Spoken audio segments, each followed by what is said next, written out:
Bonjour et bienvenue dans notre émission Parlez-vous public, une émission proposée par VK en partenariat avec la Casden Banque Populaire, la banque coopérative de la fonction publique. Le principe de cette émission est simple, 3 invités, un thème et mes questions.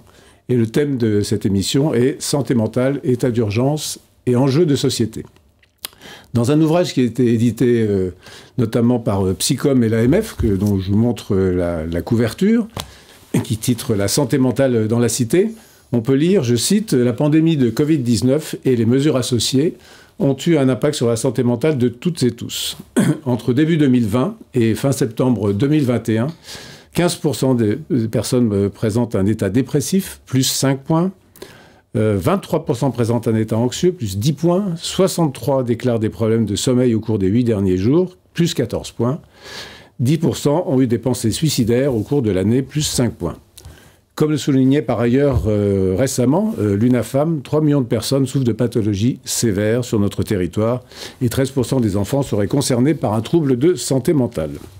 Le coût économique et social de ces troubles est donc considérable. La santé mentale est devenue le premier poste de l'assurance maladie. Ces chiffres démontrent que la santé mentale est un énorme enjeu de santé publique. Avec nos invités, nous allons tenter de faire la part entre le sujet de la santé mentale et celui de la psychiatrie. Nous nous intéresserons également aux déterminants sociaux, au rôle des élus locaux et de leurs équipes, et nous allons aussi tenter de parler de prévention et de solutions. Invité que je m'empresse de vous présenter. Aude Caria, vous êtes psychologue de formation.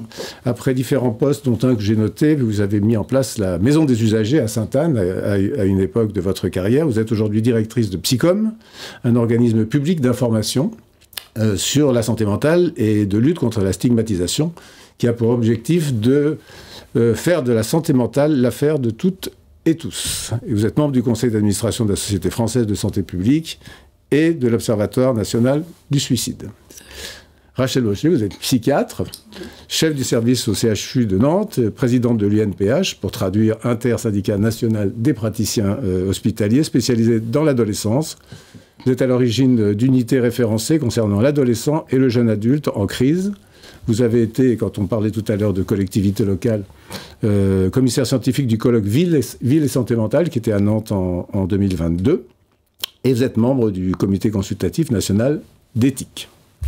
Thierry Acquier, vous êtes directeur du centre hospitalier Édouard Touloud, établissement de santé mentale implanté dans les quartiers nord de Marseille.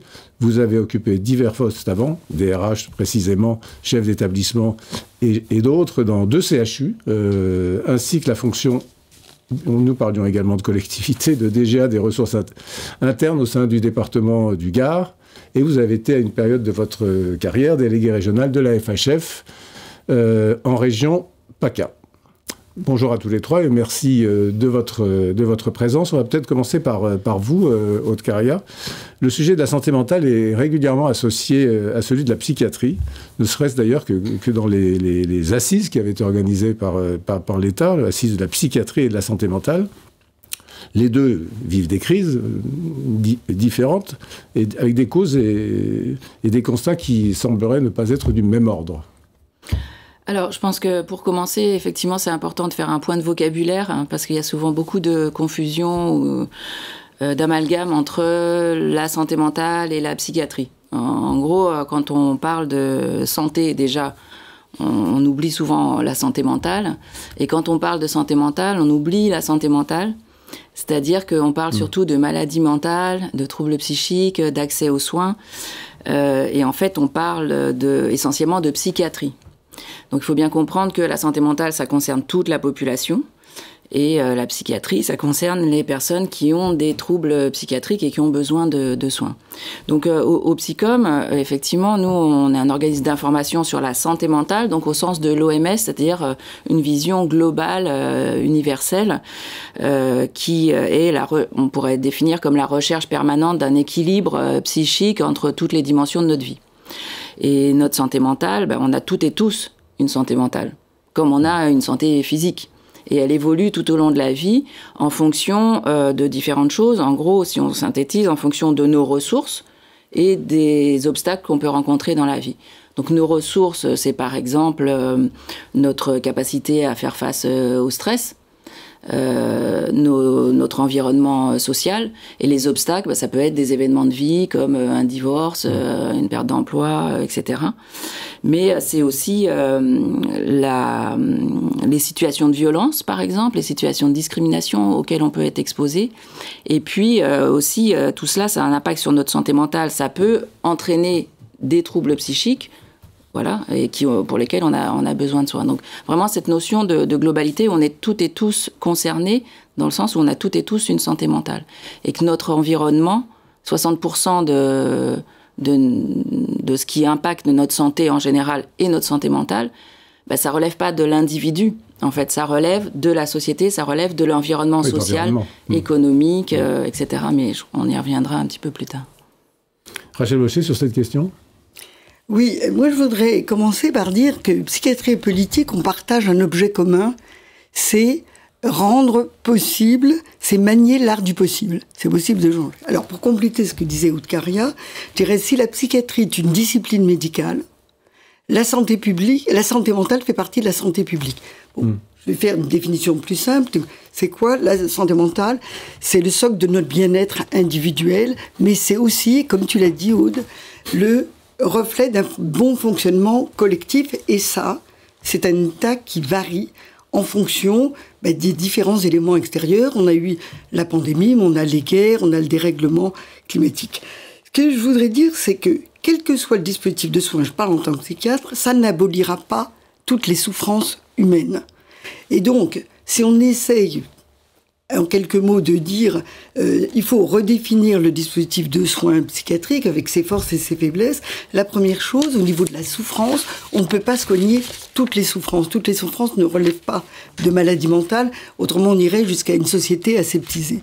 Sur la deuxième chose, je voudrais dire, et ça c'est mon voisin qui est directeur d'hôpital le comprendra aisément, l'hôpital public ne peut pas répondre à tout. Le service public hospitalier ne peut pas répondre à tout.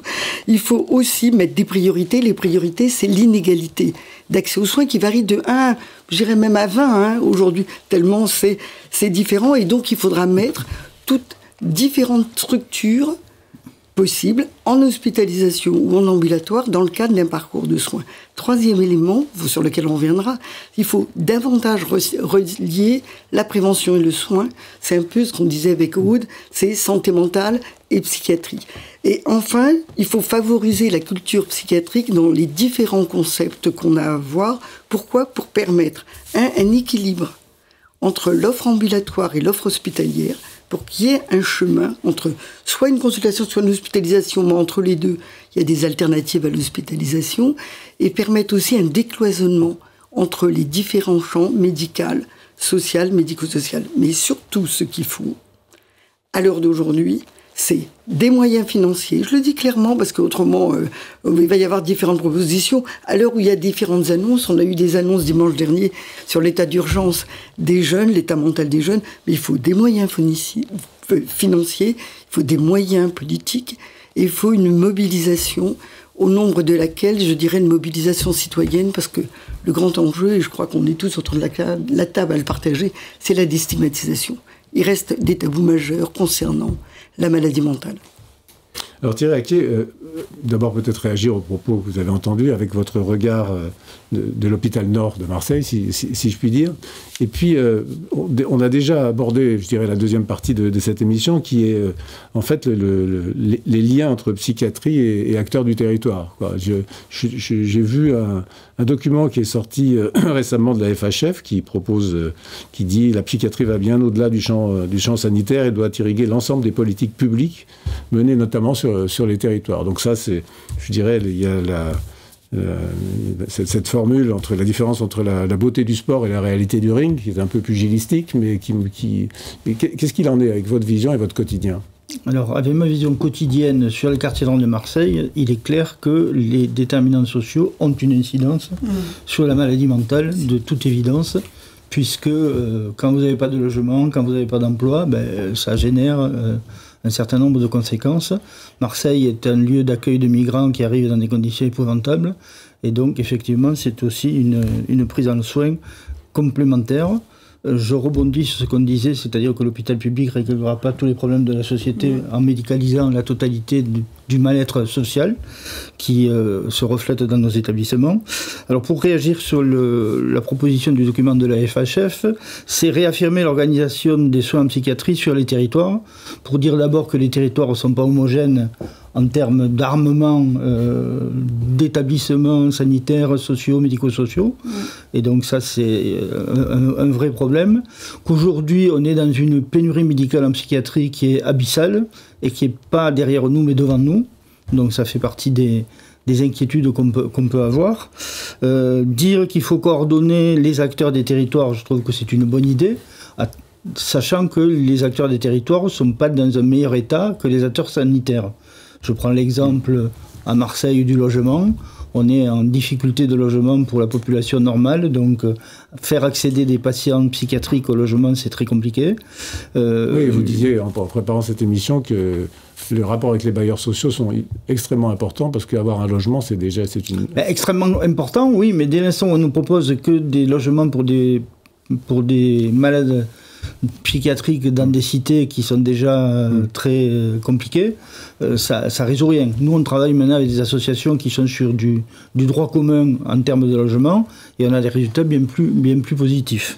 Quant aux collectivités locales, le département, de par ses obligations, il a un rôle particulier sur le médico-social, de financement, de tout ce qui est médico-social, maison d'accueil spécialisée, SAMSA, la MDPH au niveau donc, du handicap.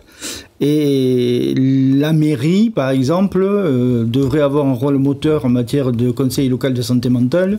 Sur Marseille, ça fait 4 ans qu'on n'a pas réussi à le remettre en marche. Donc, je crois que c'est également le cas à Nantes. Sur les problèmes le conseil, non mais la réunion du conseil dont vous parliez. Du conseil local de santé mentale. Ouais. Oui. Ouais. Alors après, je pense qu'il y a aussi tout un travail de coordination avec les acteurs de la ville, les CPTS, avec lesquels nous on travaille bien. En revanche, moi je suis sur une zone où je suis en sous-zonage de médecins généralistes et sous-zonage de médecins psychiatres libéraux. Donc le recours, il est simple, c'est l'hôpital, la première porte d'entrée pour le soin psychiatrique. Et on fait 46% de nos entrées, nous, en soins sans consentement, ce qui est quand même pas le mode normal d'entrer à l'hôpital psychiatrique. Non, c'est pas le mode normal. Alors on voit bien donc l'importance de ce qu'on appelle les déterminants sociaux et environnementaux que vous évoquiez tout à l'heure, c'est-à-dire les élus locaux et leurs équipes. Et puis derrière, c'est la question de la prévention enfin, qui apparaît, parce que c'est eux qui ont la main et qui ont les leviers. Mais qu'est-ce qu'ils peuvent faire de votre point de vue exactement dans quel domaine et avec quels acteurs est-ce qu'il faudrait privilégier ça? Peut-être par vous.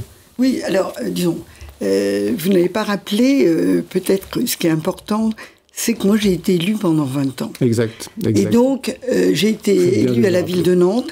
Et donc ce qui explique aussi que les préoccupations concernant la ville, je les connais, je les comprends, et donc j'ai 2 lunettes de regard sur la population. Ce qui permet de dire, disons, 2 chiffres. Un, comme vous l'avez dit, après la pandémie, c'est votre carrière qui le disait, on a eu aussi une épidémie de troubles psychiques, puisque de 1 à 5 au niveau européen, on est à 1 à 4 qui atteint de troubles psychiques. Le deuxième chiffre important, c'est que aujourd'hui on est à 55% de la population dans les villes. En 2050, on sera à 80%. Donc je veux dire, bonne et mauvaise nouvelle. C'est-à-dire, bonne nouvelle, on a encore un peu de temps pour réagir, mais mauvaise nouvelle concernant les troubles psychiques de la population. Et comme on l'a dit autour de cette table, la santé, c'est d'abord la santé globale. Il n'y a pas de santé globale sans santé mentale, mais il y a aussi une santé physique. C'est-à-dire, quand on sera à 80% dans la ville, ça entraîne des répercussions physiques. Et donc, effectivement, ce qu'on sait, c'est qu'au niveau des déterminants de santé, que ça soit l'architecture, l'habitat, les espaces verts, les pratiques culturelles, les pratiques sportives, l'environnement familial ou la capacité à agir, tout joue. Tout joue sur notre, disons, santé mentale. Vous disiez l'environnement à Marseille, mais tout joue sur la santé mentale et tout donc peut intervenir ou altérer cette santé mentale. Et qu'est-ce qu'on voit? Alors, vous parliez des conseils locaux de santé mentale. C'est vrai que c'est important que ça existe, mais des fois, ça ne se réunit pas. Ça ne veut pas dire qu'il n'y a pas ce mode d'action collectif. Et aujourd'hui, c'est ce qui se passe donc dans la ville de Nantes. Disons, élus, citoyens et aussi associations et aussi professionnels, et pas seulement les professionnels de la santé, mais les professionnels de la culture, les professionnels du sport, les professionnels de l'architecture, de l'urbanisme, des espaces verts. Tout, on essaye de tous travailler ensemble pour justement favoriser, disons, une ville agréable à vivre, ou, disons, qui permet aussi de s'appuyer sur une amélioration de l'état de santé. Et donc, ce qu'on a fait, c'est le mental des populations. Et donc, ce qu'on a fait en décembre 2022, c'est on a créé un grand colloque Ville et Santé Mentale, justement grâce à la mairie et grâce à Johanna Roland, dans lequel j'étais commissaire scientifique. Et donc, on a mis en œuvre différents ateliers pour évoquer ces différentes thématiques qui permettent d'améliorer. Et donc, pour vous dire qu'on va y avoir une deuxième grande édition à Lausanne, vous êtes tous invités, le 19 et 20 novembre prochain, 2024 à Lausanne, pour poursuivre sur ces pistes, parce que à travers ce travail en commun, ce travail collectif, cette implication, nous, ce qu'on souhaite, c'est interpeller. Aujourd'hui, à la suite du colloque, il y a eu un appel de Nantes, où il y a 35 villes et plusieurs collectivités internationales. On souhaite interpeller d'autres villes pour justement mettre en avant l'importance, et comme vous dites, il y a urgence sur la santé mentale de nos concitoyens, et c'est un problème aussi de vie publique, pas seulement de santé. Aude Carrière, sur ce sujet, qui vous avez traité d'ailleurs dans ce... Oui, tout à fait. Dans cette brochure qu'on a co-rédigée, en particulier avec des élus locaux, effectivement, la crise sanitaire, elle a généré beaucoup de malheur, mais elle a eu cet effet de révéler à l'ensemble de la population l'importance de la santé mentale, qui était un sujet très tabou, et qui se cantonnait souvent à la peur des troubles psychiques et des personnes qui en souffrent. Et donc, ce qui est en train de s'ouvrir, moi, je trouve, ce qu'on observe, en fait, c'est justement cette vision un peu plus globale, et de pas cantonner les questions de santé mentale aux troubles psychiques et donc aux soins. Et ce qui joue aussi, c'est la difficulté dans laquelle le système de soins psychiatriques est. Donc, tout le monde ne peut pas soigner. Il ne s'agit pas non plus que tout le monde se transforme en psychologue, en psychiatre, etc. Mais je crois que tout le monde, et les collectivités territoriales en particulier, peuvent jouer un rôle important dans le prendre soin. C'est-à-dire avoir conscience, effectivement, que si je suis un élu local, par exemple, si on prend l'exemple des municipalités, bon, elles sont en première ligne, les municipalités, puisqu'elles sont garantes du bien-être des populations. Mais souvent, les élus sont un peu démunis, justement, à cause de cette peur, voilà, où ils se disent, non, c'est pas mon job, c'est pas mes prérogatives. Oui, c'est ça, ils n'ont pas conscience que la santé fait partie aussi. Voilà, donc il y en a qui ont conscience, mais disons, c'est pas dans les prérogatives des élus, la santé. Donc on dit, non, c'est pas moi, c'est l'hôpital psychiatrique du coin. Bon, il y en a qui veulent agir, mais qui savent pas par où commencer, tellement c'est complexe. Il y en a qui font déjà des choses qui voudraient faire plus. Donc il y a vraiment un enjeu, effectivement, de coordination qui peut passer par des dispositifs comme les conseils locaux de santé mentale, mais c'est vraiment la prise de conscience que tout le monde peut faire quelque chose. Donc ça peut être, si j'installe effectivement un jardin partagé, par exemple. Un jardin partagé, on se dit, mais ça n'a rien à voir avec la santé mentale. Je vais pouvoir récolter mes carottes. Donc, en fait, il y a des bénéfices partagés dans un jardin partagé. C'est-à-dire qu'il y a un bénéfice parce que c'est écologique, parce que ça peut favoriser une bonne alimentation, parce que ça crée du lien social, parce que ça empêche l'exclusion, etc. Donc, vous voyez, mais c'est mettre en place un jardin partagé sans avoir conscience de l'impact sur la santé mentale, on ne le fera pas de la même façon que si on comprend qu'il y a ces enjeux-là. Mais ça peut être des tas d'initiatives qui peuvent être prises, mais avec la conscience que réduire les nuisances sonores, c'est un impact majeur sur la santé mentale. Parce que les nuisances sonores, c'est un mauvais sommeil, c'est de l'anxiété, il y a toute une chaîne comme ça. Donc, moi, j'ai envie de citer effectivement une élue. Dans cette petite brochure, on a recueilli pas mal de témoignages d'élus. Donc, c'est Nassera Hamza, qui était adjointe santé prévention à la mairie de Suresnes, et qui dit, dans ma permanence d'élu, la santé mentale arrive toujours au détour d'un besoin principal. Comme le logement, l'emploi, la petite enfance. l'isolement social. La question du bien-être des habitants est une question centrale pour tous les élus. La santé mentale est partout. Elle doit être dans l'ADN de chaque élu. Je pense qu'on ne peut pas mieux dire. Ouais, c'est tout dit. Mais j'ai dit, moi je suis un peu un observateur extérieur, on a vraiment l'impression qu'il y a une absence véritablement de débat sur les réformes concrètes à engager. Et que parfois, ne serait-ce que la presse actuellement, se focalise sur des sujets qui sont sûrement d'une grande importance, comme par exemple la dégradation de santé mentale chez les plus jeunes, qui est un véritable sujet, j'aimerais bien qu'on l'aborde, mais que c'est à chaque fois via des focus et qu'il n'y a pas de réflexion globale, sociétale sur le sujet. Pour aborder cet angle, si je peux dire, sur la dégradation de la santé mentale des plus jeunes, de votre point de vue, quelles en sont les causes ?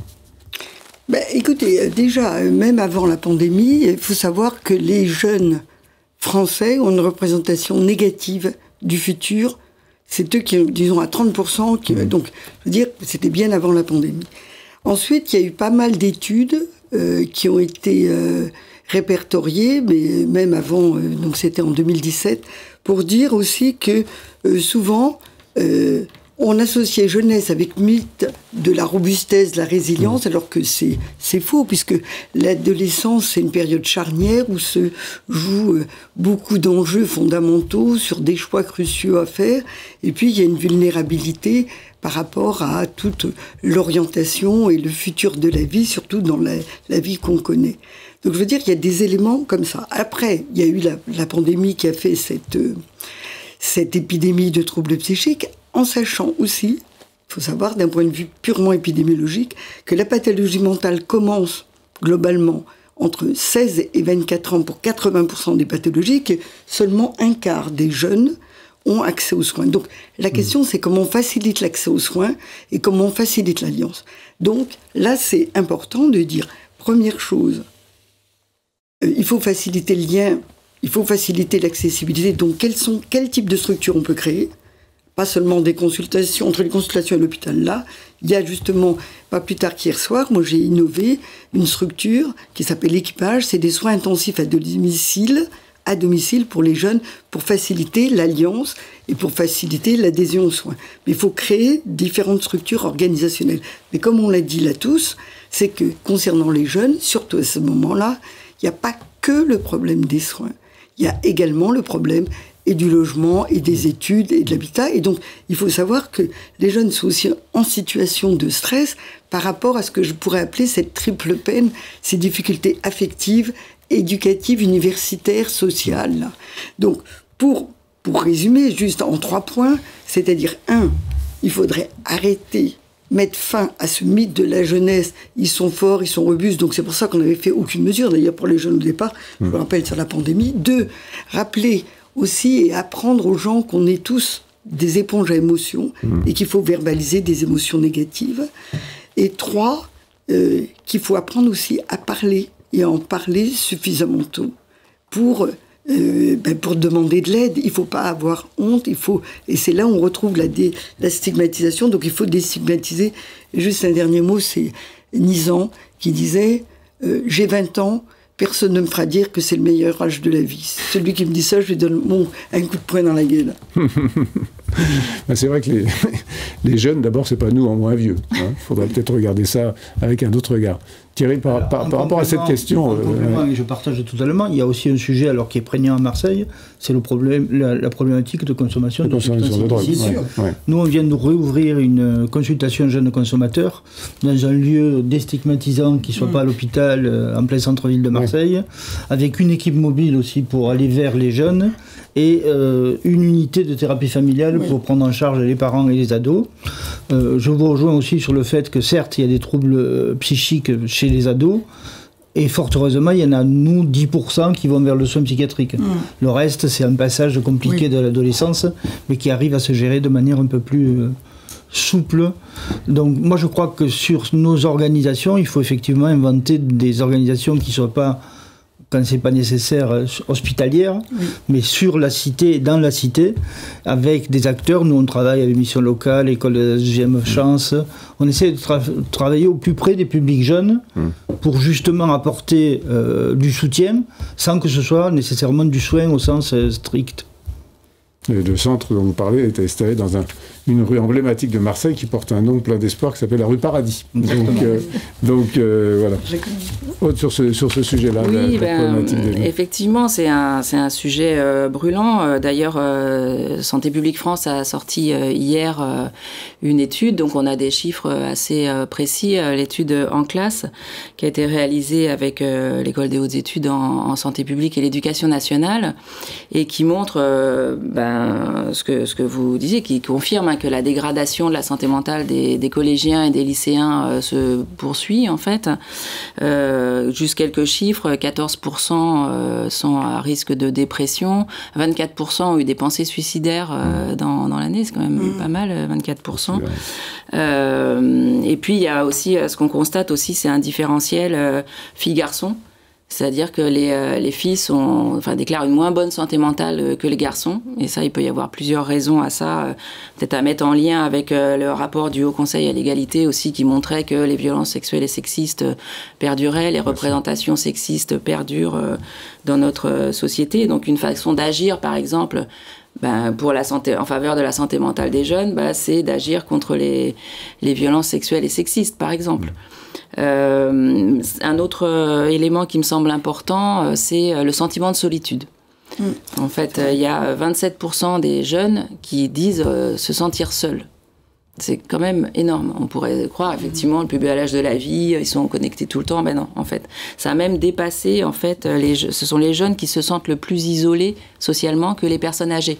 Avant, c'était plutôt les personnes de plus de 70 ans. Maintenant, là, il y a dû y avoir un effet Covid. Alors, il y a plusieurs raisons à ça, et l'OMS a déjà tiré la sonnette d'alarme sur ces questions-là de la solitude et de l'isolement social. Et l'OMS dit les liens sociaux de qualité sont essentiels à notre santé mentale et physique, ainsi qu'à notre bien-être. C'est même un des déterminants essentiels, en fait, de notre santé, le lien social. Et il y a plusieurs causes donc, qui expliquent le sentiment de solitude. La plus importante, en fait, c'est la situation de précarité. Donc là encore, si on agit contre la précarité, on sait qu'il y a pas mal de jeunes qui se trouvent en situation de précarité, on agit contre l'isolement social et on agit en faveur de la santé mentale. L'augmentation des contacts qui passent par les réseaux sociaux. Donc on pourrait se dire, oui, on a plus de contacts et tout, mais en fait, ça déshumanise et en fait, ça n'a pas la même qualité de lien, ce qui se passe en virtuel et ce qui se passe dans la vraie vie. La fracture numérique aussi, il ne faut pas croire que c'est pas forcément une fracture générationnelle, la fracture numérique. Et puis, le fait d'être victime de discrimination. Et ça, c'est aussi parfois un peu un point aveugle en France, mais il y a très peu de données là-dessus, mais une personne sur 5 âgée de 18 à 50 ans estime avoir été discriminée autour des 5 dernières années. C'est quand même pas mal, les discriminations sur l'identité de genre, sur l'origine ethnique, sur le handicap, sur le fait d'avoir un trouble psychique. Et tout ça, ça engendre des exclusions sociales. Et qui sont parfois cumulées en plus. Voilà, donc ça peut se cumuler. Donc moi, je dis, dans une vision globale, je pense que c'est important, si on veut donner un peu d'espoir aussi, de dire que tout ce qui peut favoriser le lien social, et là, encore une fois, les collectivités territoriales ont un grand rôle à jouer, ça aura un impact fort sur la santé mentale des jeunes et des moins jeunes. Et puis, peut-être, pour autre élément d'espoir, signaler qu'il y a un collectif qui s'est constitué pour faire de la santé mentale la grande cause nationale en 2025.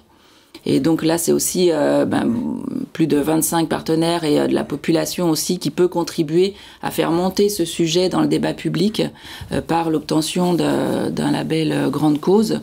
Et pour ça, on peut aller signer une pétition en ligne sur le site change.org. Donc voilà, pour que ça soit vraiment un enjeu citoyen. Alors, il nous reste à peine, désolé Thierry, il nous reste à peine quelques minutes. Je voudrais juste qu'on fasse autour d'une dernière question, sous forme d'un petit tour de table de chacun. Quand on vous écoute, on a vraiment le sentiment que quand on se pose ces questions, il y a tellement d'entrées, tellement de regards, que en fait c'est une véritable réflexion à avoir globale sur en gros la société que l'on veut. Quelle est votre réaction à chacun sur cette idée ? Écoutez, il y a une très belle citation d'un très grand psychiatre, c'est Lucien Bonafé, qui a dit « On juge, tout le monde la connaît ici, on juge du degré de civilisation d'une société par la façon dont elle traite ses malades mentaux, c'est déviant et c'est barge. C'est exactement ça. Donc, c'est pour ça que, avec le travail qu'on a fait, Ville et santé mentale, avec le maire de Nantes, on a déterminé l'avenir en 6 points. 1. Alors, je vais le dire rapidement. De toute façon, ils sont dans un livre qui va paraître, je crois que vous allez en les citer. On peut en parler tout de suite. On peut en parler tout de suite. Voilà, la santé mentale en France, en 6 points. Donc l'avenir, c'est s'engager sur la modification de la représentation des maladies mentales, sur la déstigmatisation. L'avenir, c'est réduire les inégalités de santé, justement, par la question du logement, de l'architecture, du sport, de la culture, tout ce qu'on a dit par les politiques publiques. 3, l'avenir, c'est passer d'une culture du soin à la culture de la prévention, avec une sensibilisation précoce, notamment au niveau des plus jeunes. 4, l'avenir, c'est garantir les droits fondamentaux et comme Aude l'a dit, c'est les différents, les personnalités vulnérables. L'avenir, c'est, en 5e point, c'est justement revitaliser le dialogue citoyen et permettre aux VIB de faire la cohésion sociale. Le dernier point, c'est le consensus de Copenhague, mais qui permet aussi de favoriser le bien-être pour l'humanité. Je pense que c'est important. Ce débat, il n'est pas qu'au niveau des... Et moi, je le dis en tant que psychiatre, c'est pas seulement que les professionnels de santé, les psychiatres et l'hôpital public, c'est pas possible. L'urgence, elle est globale, c'est à tout le monde de se saisir et il n'y a pas de temps à perdre. Message qui passera à travers On ne peut partager que ces objectifs idéalistes. Moi, je pense qu'il faut aussi un plan Marshall de très court terme sur la santé mentale et la psychiatrie. Sinon, on va à un effondrement du soin de psychiatrie dans un temps très court. Ça veut dire que l'hôpital public ne peut pas porter à lui seul la permanence des soins et les soins non programmés. Ça veut dire qu'il faut trouver les moyens de coordonner public et privé, ville et hôpital, si on veut que cette prise en charge soit sur les territoires pris de manière un peu homogène. Et c'est un enjeu pour l'instant auquel on a beaucoup de mal à arriver. Je ne peux être que d'accord avec ces perspectives. Ce que je rajouterais, c'est que je pense qu'il y a un point important aussi. C'est un sujet qui est encore en découverte pour pas mal de citoyens et citoyennes. Donc la question de l'information est importante et la lutte contre la stigmatisation. Donc ça, c'est la mission de Psycom. Donc moi, j'invite toute personne qui cherche à en savoir plus sur la santé mentale pour les enfants, pour les jeunes, pour soi, sur les troubles psychiques, les traitements, les lignes d'écoute, tout ce qu'on peut faire, d'aller sur le site psycom.org où il y a vraiment une vision à 360 degrés de toutes ces problématiques-là et pas mal de ressources dont on peut s'emparer, quelle que soit sa situation dans la société. Site que je recommande et sur lequel je suis beaucoup allé pour préparer cette émission. Merci. Je reviens un instant sur la couverture de ce livre qui n'est pas encore sorti, qui va sortir en mai prochain, je crois, qui est rédigé par 107 acteurs de la santé mentale avec une préface de Boris Cyrulnik. Et le titre, ce que vous disiez, faire de la psychiatrie une grande cause nationale. Voilà. La psychiatrie et de la santé mentale. Eh bien, écoutez, c'est sur ces mots qui sont forts. On aurait pu continuer pendant un long moment. Je suis désolé, mais le format est le format. Merci vraiment à tous les trois. Merci beaucoup à la Casden, Banque Populaire, qui nous a permis de réaliser cette émission. Et à VK, et à très bientôt.